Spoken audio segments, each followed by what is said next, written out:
stars. And what happened after that was the stranglehold that the evil one had on the native people here, whom God died for, whom he loves, were set free from that. And they came to know Jesus Christ and gave their lives for him and to him. That's just an incredible story. I think it's incredible. We also have the rest of the Bible here, and we have all of these images of the beast from the sea, the beast from the earth, as well as the lamb and the 144,000. One of the things we can keep in mind in all of this is that in the midst of all this persecution, we also have the number 666, remembering that this is both a vision of what happened to the people in the early church in that first century of Christianity, as well as some projection of what will happen at the end of time. So we have, this is the persecution they went under. And this is one of the things that we can take solace in, take comfort in, that our brothers and sisters have been through this before. That, yes, they have not lived through the final judgment, but they lived through persecution and they've survived that. And God was with them the entire time. When we go through persecution, we will survive it because God will be with us until the very end, all the way through the very end. Now, quick note on the letter to the Hebrews, which is, I think this is just unfair that we've set this up so that the two most complicated books of the Bible, I would say, Hebrews and the book of Revelation, are the last two books, and we have like 1,000 chapters every day. But that's just me whining. What we have, because I can't say as much as I want to say about it. What we have is letter to the Hebrews, and we don't know who authored it. For years, people thought it was St. Paul who authored it, and maybe it was, but maybe it was someone else. But who he's writing to, it seems really clear, even from the opening pages, it seems really clear that the audience of letter to the Hebrews were Hebrews, of course. They were Jewish people who knew the Old Testament very well, who had come to know Jesus Christ. In fact, who themselves had experienced a degree of persecution and maybe were even, according to Hebrews chapter 13, maybe were even tempted to turn back to their former ways of worshiping God.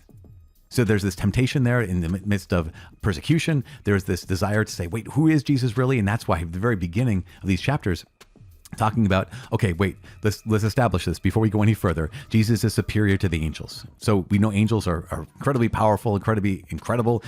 Jesus is superior to them. They're making the case that Jesus is God himself. In fact, chapter 1, verse 3, it says this: he reflects the glory of God and bears the very stamp of his nature. And that is, in Hebrew, basically, that is saying, oh yeah, he reflects the glory of God. Basically, he is to the sun as the rays of the sun are to the sun, right? The same thing. It's the same thing. If you look at the rays of the sun and the sun itself, it's the same thing. You also would say the very stamp of his nature. If you have the stamp, like the imprint, the insignia on a ensign ring, right?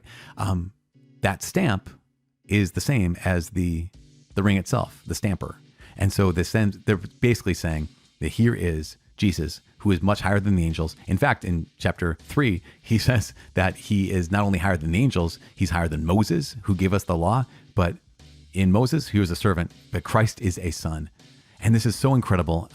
There's so many things you want to be able to say about this, because you not only have him higher than the angels, and at the same time, he was lifted up, purified, made perfect by what he suffered. I want to just highlight this one. Now, not that Jesus needed to be made perfect in that sense that you and I need to be purified, like our hearts need to be purified. That's not the same kind of thing. But here he is going through this privation, going through suffering for the sake of his brethren, or those who made his brethren. And this is just incredible. So let's go back to chapter 2, verse 9. We see Jesus, who for a little while was made lower than the angels, crowned with glory and honor because of the suffering and death, so that by the grace of God, he might taste death for everyone. This is what Jesus has done for you and for me. That he has tasted death so you and I can taste life. For it was fitting that he, for whom and by whom all things exist, in bringing many sons to glory, should make the pioneer of their salvation, that's Jesus, perfect through suffering. For he who sanctifies and those who are sanctified have all one origin. That is why he is not ashamed to call them brethren. He's not ashamed to call them brothers. And this is so important. He calls you his brother. He calls you his sister. God loves you, and he's made you his own through the death of his son, Jesus Christ. This is super long. I know it is. I'm so sorry. But I want that to sink in. He's not ashamed to call you his own. He's not ashamed to call you his brother. He is not ashamed to call you his sister. And he's not ashamed when you call him your brother and your Lord. I'm praying for you. Please pray for me. My name is Father Mike. I cannot wait to see you tomorrow. God bless.